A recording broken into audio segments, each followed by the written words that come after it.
First, let's unbox our case. I have a specific method that I use for a couple of reasons.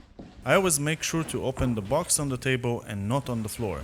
It's important not to hurt your back, but also it's much easier to pull the box out of the case and not the other way around. Over here you can see me grab a screwdriver and touch parts of the case. I'm doing that in order to avoid getting stung by static electricity. You can also use an anti-static wrist strap, but if you don't have one, holding a piece of metal while touching parts of the case will do the trick. While removing the tempered glass side panel, I always make sure to keep the screws in a small cup. After that, I will put the panel inside the box between the two pieces of foam for safety, so it won't break by accident. And believe me, accidents can happen. Now, the reason why I work with a power drill is that it's just faster. Plus, I can have control over the torque. And you will see throughout the build that different screws or parts require different torque levels, and we will go over all of them. Of course, you can also use a normal screwdriver if you like. I will take out any accessories that come with the case. Usually they are hidden inside the hard drive cage. And of course we will make sure to put all the screws inside the cup so we won't lose them.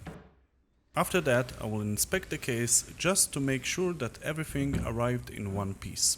I will untie the cables at the back and make sure they won't get stuck in the motherboard when we install it. Talking about motherboard installation, which is our next part, I like to do it when the case is flipped on its back, mainly for safety and convenience reasons.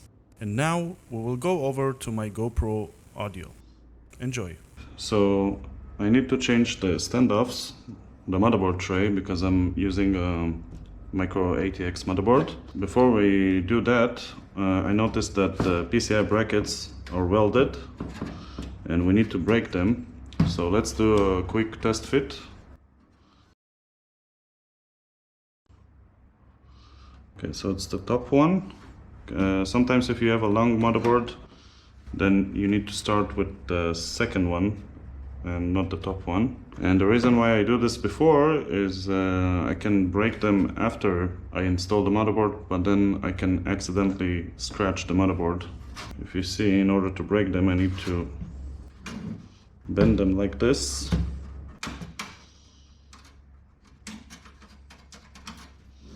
If you do it when the motherboard is inside, then you have the risk of scratching your motherboard. By the way, another thing that I noticed, sometimes they give you like extra covers for the PCI bracket if you want to change positions, but there's none. There were none in the accessory box, so only screws and zip ties, and yeah, that's a bit unfortunate, but that's okay.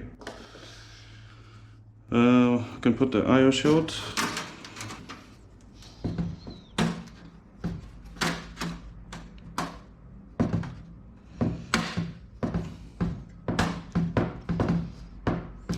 Okay, looks good. And now in order to change the motherboard standoffs, you need to use 5mm hex bit. Unfortunately I don't have one, but some cases give you a Phillips adapter, so you can just use this with a normal screwdriver, but you can also use a pair of pliers or something if you have. Okay, so I need 3 here, 1, 2, 3, 1, 2, 3, and I need 2 at the bottom in an off angle position. So extra 1 more here, and the other one we'll have to take from the case itself. Okay, and we're good. We have all the standoff. Let's make sure this RGB cable is out of the way. And put the motherboard. Make sure it's aligned. Okay, looks good. I like to screw the first one by hand, because I need to align the motherboard. And the way I go about this, I just pinch 2 fingers. I hold the motherboard with my index finger, and then with my thumb I push it backwards. That way I can align the standoff and install it like that. go with the drill. Make sure the torque is not too high, because these are sensitive.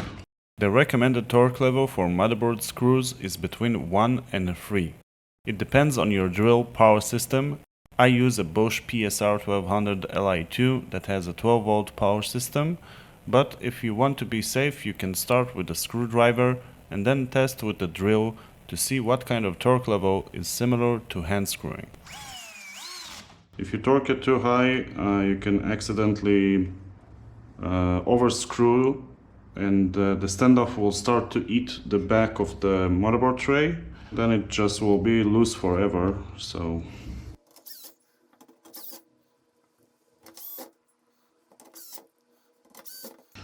okay, so I'm done with the motherboard.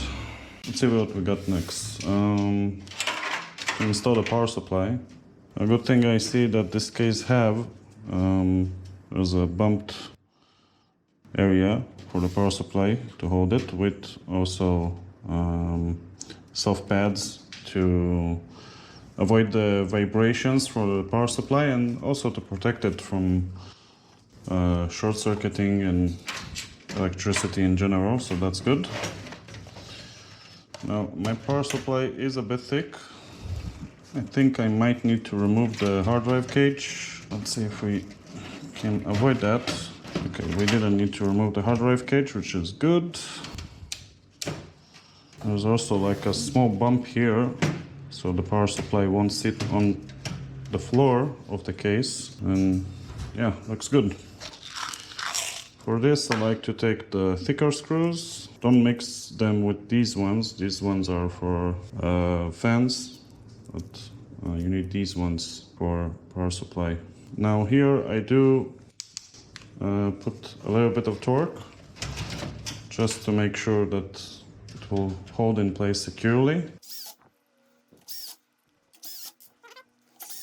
Okay, let's do some cables. Over here, it's the front panel connectors. They routed the reset switch to the RGB controller on the case. Basically, it means that if you want to change the color of the RGB fans, you can just press the reset switch. It's over here. But you can also connect it directly to the motherboard and leave the RGB control as it is. The RGB will work just at the default color, or you can plug it, change to a desired color that you want, and then unplug it and plug it to the motherboard to have a reset switch. That way the color will stay the color you choose. I'm just gonna leave it here. I don't really care about the reset switch. I can just use the power button if I really need to turn off the PC. There is a cable from the RGB controller that goes to the motherboard, and then you can control the RGB through the motherboard. I'm not gonna connect that just because I rather use it with a button, but we do need to connect the controller to the power supply for SATA, so it can get power. Otherwise the lights not gonna work, so this is mandatory. Let's go ahead and install our cables. Now, cable management in this case is a bit weird. You can put up to 3 2.5 inch SSDs. You got one here, one here, one here. There isn't a lot of room for cable management, so I guess you can route it from here, but then everything will be kinda tight. So for now, I have only 1 2.5 inch SSD, and I can just route it from the top, just so it will look a bit better. Let's leave this one. I don't want to do proper cable management, just so you guys can see how I go about cable management. Okay, this is the PCIe connector for the GPU. There is a cutout over here, so we can route this from here. We do need to connect the EPS connector, so that's the CPU, 12 volt, what gives power to the CPU. Now, this connector is very similar to to the GPU connector. It's also 8 pin, but the difference is GPU connectors usually are 6+2 and CPU connectors are 4+4. Please try to avoid connecting this by accident to the EPS connector and vice versa. Like if you plug this to your GPU, you can have really bad time, so because it's not the same power. That's why they always make sure to, at least at most power supplies, tag the connector with the CPU initials or PCI Express initials, like here. There's a cutout over here at the top, so we can route it from here. And we'll plug it in our connector. Usually it's on the top left of the motherboard. I always try to do this before I install a cooler, because if you install a cooler over here, it's very hard to reach this connector. Wait, let's go and install our SSD. That's a nice little mechanism they have here. It's holding in place with 2 tabs, and then go over here and you have a screw to secure it. And the SSD needs to go from this side. Now I always like to think about the cables. There isn't enough clearance, I think, over here. Let's actually check that. If I plug this cable,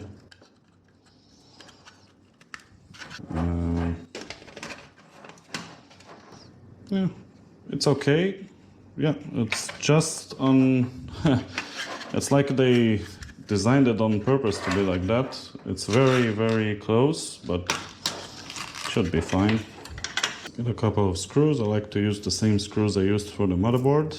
Now, SSDs are not fragile at all. You can use just 2 screws. You don't have to use all 4. Okay, let's connect this one.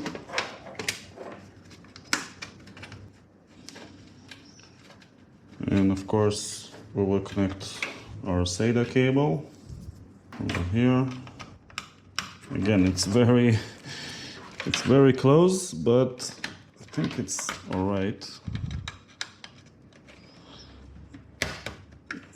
Look at that clearance. It's like less than a millimeter over there. It's insane. One thing I really dislike is they use special proprietary RGB connectors. So if you're thinking about plugging more RGB fans, this controller is only for Cougar fans, and you need to make sure that you have the same connectors, because I've never seen this before. I think it's only Cougar's connectors. I'm leaving one SATA connector for my cooler, so I will need one more SATA power for that cooler, I think. And yeah, the other ones we can just stuck them over there. Make sure everything is okay here. Looks good. Okay, now we need to route our SATA cable. Let's do this. Can go over here, like so. And let's do the front panel. So we have our USB 3.0 cable. This case have 2 USB 3.0s on the front and 2 USB 2.0s. Also headphone jack, microphone jack, power LED and hard drive LED. So we will need to connect all of them. Let's start with the USB 3. My USB 3 connector on my motherboard is at the bottom, so I will route my cable like so. Let's do the audio and the USB 2.0. So we have USB and HD audio. And HD audio usually goes on the bottom left of the motherboard, over here. Now usually cases have like a cutout at the bottom to route the cable, but unfortunately in this case you don't have, and you need to route all your cables from this one little cutout, which is not ideal, but I think it will be fine.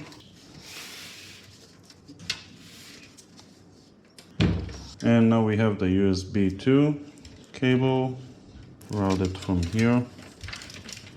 We will do proper cable management afterwards. I always like to do that in the end. And this connector is very similar to the audio connector, but it's usually more at the middle of the motherboard. Okay, now we have the small cables. They always label them, what each cable means. You have the reset switch, which we said that we are not going to connect to the motherboard. We will actually leave it on the RGB controller, so we can control our lights through the reset switch. The other ones are the hard drive LED, power LED, and power switch. So these three cables are controlling the power switch, the LED that says if the computer is turned on or not, and the hard drive LED in case you have a hard drive. And when the hard drive is spinning, it will blink just to show you that the hard drive is working. So we can actually route these cables from here. I can see there's a space from here. These cables are connected to the bottom right of the motherboard. Usually they also label here where the cables go. It's a bit hard to read even with like human eyes. So usually what I do is like take a picture with my phone and then I have it enlarged and I can see how to plug the cables, but you can also use the motherboard manual either from the motherboard website or if you have it physically. I usually remember the order by heart. I think that's the power switch. I got a bit nervous for a moment there. It's hard to build a computer and explain at the same time, so forgive me guys. Okay, we plugged our 24 pin as well, and as far as it goes, we're pretty much done. Like all we need is to put the GPU and the cooler. All the cables are plugged. Of course, we will do cable management after we will install the cooler and the GPU. So yeah, let's go ahead and do that. Okay, so let's prepare our cooler.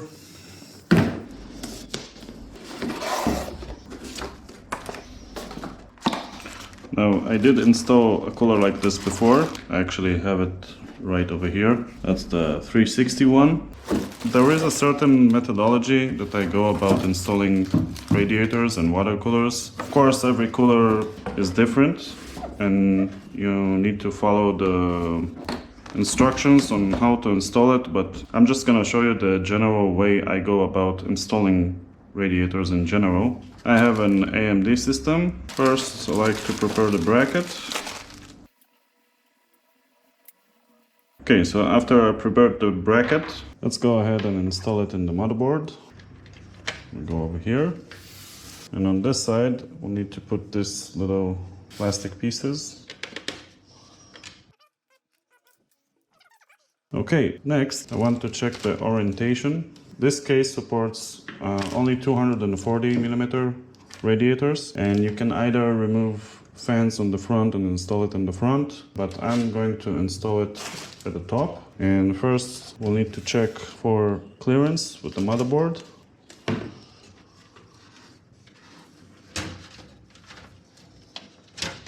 Okay, so we do have clearance. Let's check the mounting screws. Okay, so I can see the mounting points. And actually something very smart they did here, I don't know if you can see this, but the middle sector of the rail where you mount the screws, they divide it, but it's not even. This part is a bit bigger than this part. And you can push it all the way over there, but as you can see, it doesn't go as far as you want to. And the reason why, it's because the radiator is getting stuck in the front panel over here. Now I can, if I really want to kind of force it, but then it just applies unnecessary pressure, and they accommodate that by putting more space over here. And that's something it's really good to see. It means that when they designed this, they actually tested it, and that's the result of what you get when a company is actually testing the product. I'm surprised and happy at the same time. to see something like that. But before we install it, let's make sure that we route our cables. And this is the stuff that I was talking about earlier, that is the kind of general stuff I like to go about installing components in the system, because if I install the radiator now, I will have pretty hard time to reach over there or over here to route my cables. So let's see what kind of cables we have here. So each fan, they are daisy chained with a splitter, and I also have an RGB cable for each one. You can also daisy chain those, so that's good. And I think what I will do now, I will actually disconnect the splitter, and I will route one fan from the left and one from the left cutout over here, and one from the right.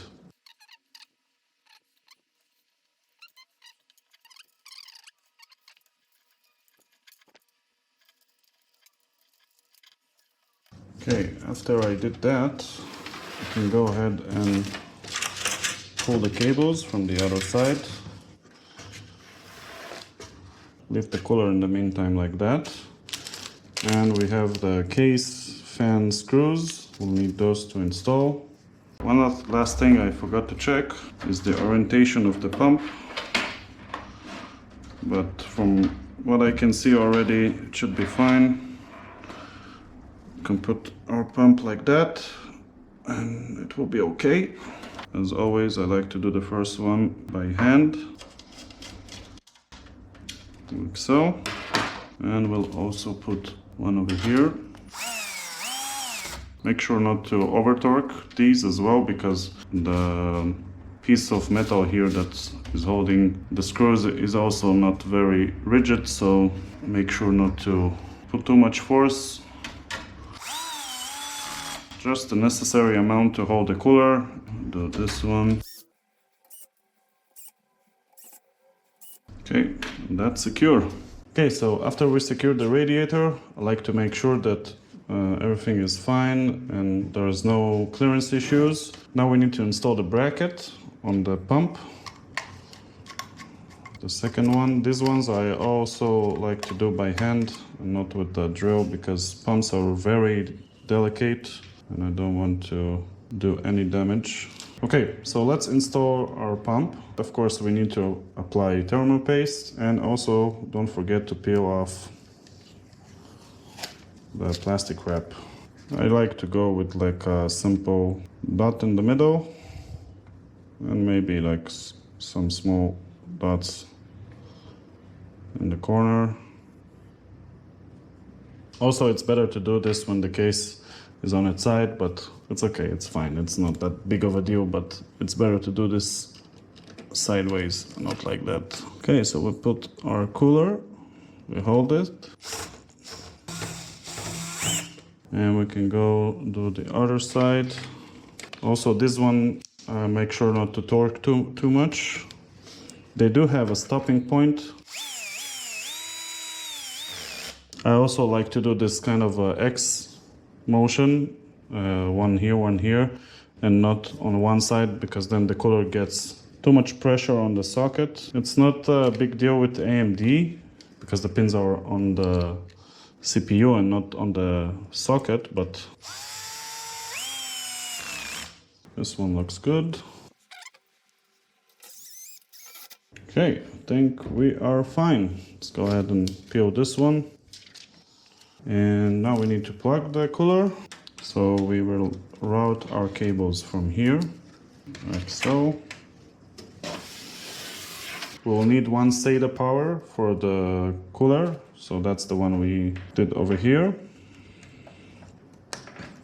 We will need to pull this cable, because this is the cable that goes to the CPU fan connector on the motherboard. Hey guys, it's me here. While I was editing the video, I noticed a mistake. I shouldn't have plugged the pump header into the CPU fan header.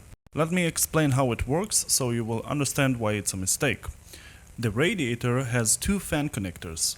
One is for the pump unit and another one is for the radiator fans, which are daisy chained together.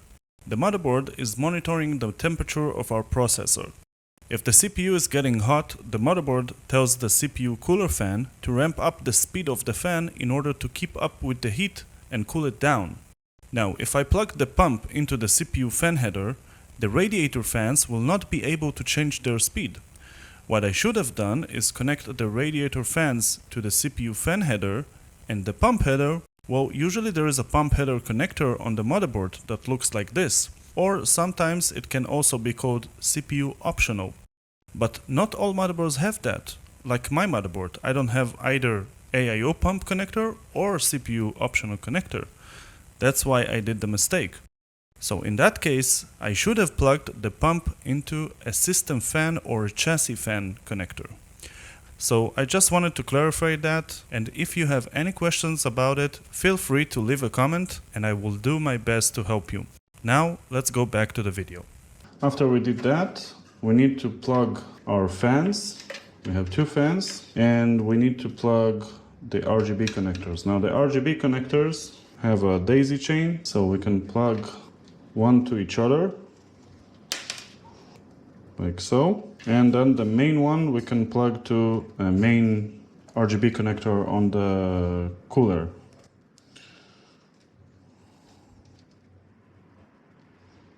Like so. And now we need the splitter for the fans, the one that we disconnected earlier. Yeah, looks good. We're pretty much done with the cooler. All we have to do now is to plug the GPU, do some cable management, and we should be good to go. Okay, so in order to install the GPU, we need to remove this bracket over here. For GPU, we have an RTX 3060 from ASUS. This is the tough version with 3 fans.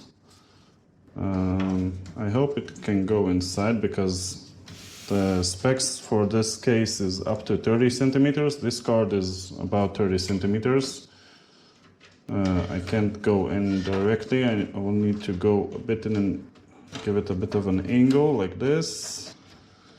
We might actually get away with this. Yeah, that's very, very tight. So you will need to do some weird angle adjustments if you want to install a 30 centimeter graphic card in here, but my recommendation will be just to get a smaller card for this particular case. For the GPU, I like to use the same screws we used for the power supply, so that's the thicker screws.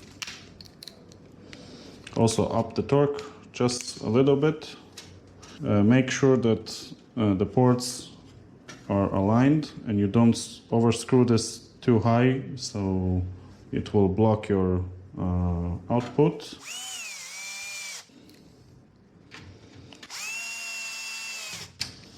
It's also good just to take a cable really quick just to make sure it goes in and there's no problems. We'll put the cover back in. There's 2 little clips over here and also over here, so you need to align all of them. You can also see there's cutouts over here for those clips. So you need to go like this. That's in place. Let's screw this one back in.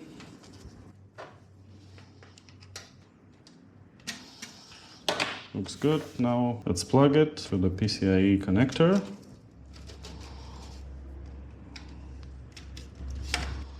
Like so. Okay, looks clean. We have a bit of a sag because this is a big card, but that's okay, not a big deal. We're done with this, and now we need to do cable management. Okay, so the way I like to go about this is first of all, have all the cables that we can have on the right side. So this is the splitter from the fans. We can route it at the top. This is the RGB connector. We can also route it over here. I just like to plan before I do anything. And all the other cables we can do like this. So this one we can put over here because we don't have, oh, we do have cable management hole. Let's go ahead and do this one. Then we need to do at the top.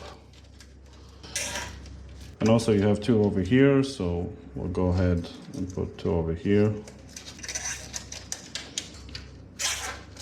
already starting to look better. Now we need to deal with this. I'm trying to look where we have the holes. Okay, so we have holes over here. Hope you can see this. So we'll take one. Like so. Now, I always like to do cable management before plugging the PC, because you can plug the PC and make sure it works, and then you do the cable management, you accidentally unplug a cable, and then, yeah, you don't understand why it doesn't work. So I like to do this before and not after. Okay, if I really want to, I can also tie over here, but I have only 2 zip ties left, so I'll just go with what I have and not overdo things. I guess we can go over here. Okay, that looks good. There's a recurring theme I see lately a lot, in a lot of cases. They do like a bump over here to route your cables, which is pretty good. It used to be like over in the middle and you have to fight with the side panel, but over here it looks really good. I accidentally unplugged this one. So yeah, I need to be careful with that. Now, I can leave everything here like this, but I really want not to have hard time to close the side panel. So I'm gonna do one more zip tie like so, just to make it a bit more tight.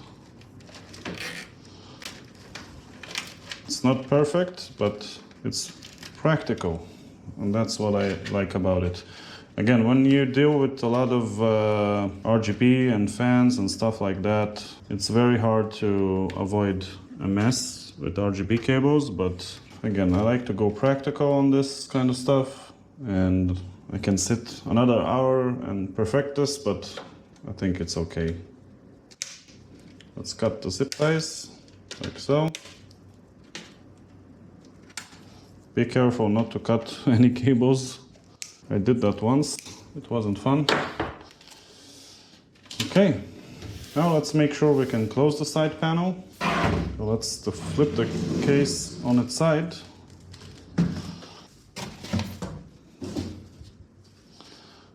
We'll take our side panel, make sure we can close this. Close very nicely. Voila! We'll take our screws. That's 1, that's 2. Put the torque on the drill on the lowest torque we can possibly put and finish the screws. Now it's time to turn on the computer. Alright, so it's time for the moment of truth. Let's see if our computer boots up. And the power supply on, and okay. So far looks good. You can see all the fans are working, RGB is working. My computer's booting up.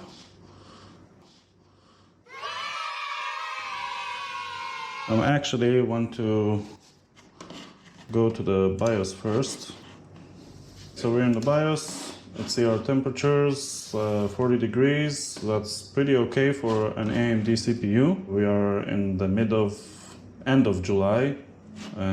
It's pretty hot in here. I turned on the AC and you can see that the pump starts to work, so our temperatures go down a bit. It should go, from my experience, around 36, 37 degrees Celsius. So let's see if the fans will change colors.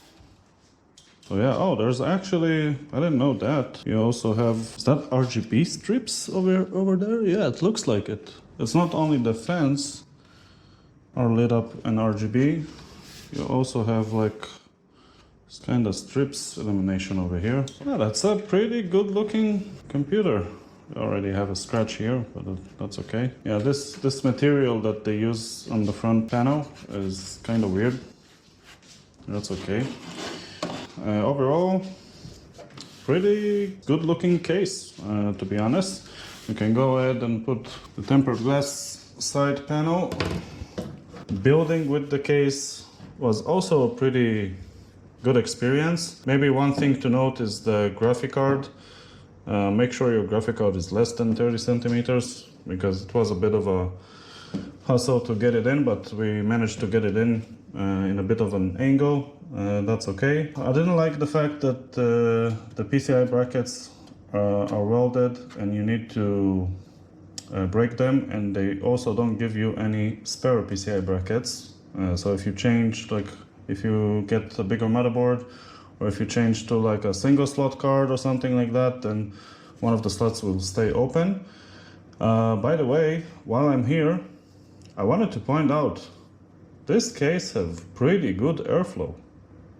Like I can feel the air like all over my face right now, and that's a good sign. Actually, I didn't expect it, like from a budget case like that, to have such good airflow. So yeah, you can, wow, whoa, there's a lot of cold air coming from here. I'm really surprised, like to see a case in this price point and that kind of a build quality. Like the fans are pretty good for budget case. That's way better than other stuff I saw in this price point. So, by the way, cable management is pretty good at this case.